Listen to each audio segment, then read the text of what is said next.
In today's video, I'm going to teach you how to fix Messenger video call camera settings. If your camera isn't working properly during a Messenger video call or the picture looks wrong, this guide will walk you through what to check and how to adjust it so your calls look much better. First, open the Messenger app on your device and start a video call with any contact. You can use a friend, a family member, or even call an extra account you have, just so you can see the live camera preview while you adjust the settings.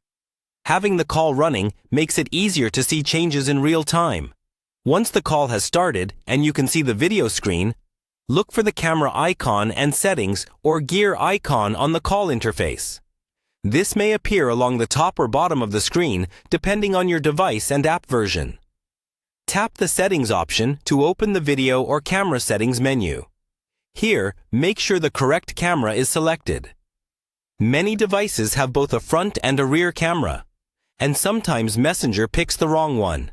If your screen is black or showing the opposite direction, switch between front and back cameras until your face is clearly visible. You should see the preview update immediately. Next, check any available options related to resolution or video quality. If your connection is weak, a very high resolution can cause lag or freezing.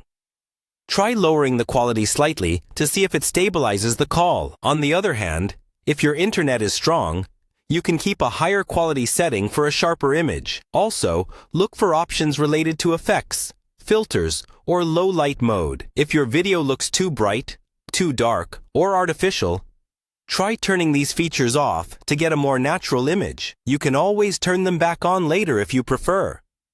If you're using Messenger on a computer, make sure your browser or system is granting camera permission to Messenger. You can usually find this in your browser's site settings or your operating system's privacy settings.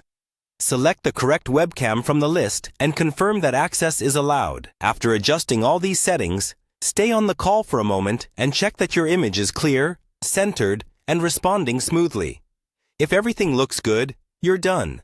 You can end the test call and your new camera settings will be ready for your next Messenger video chat.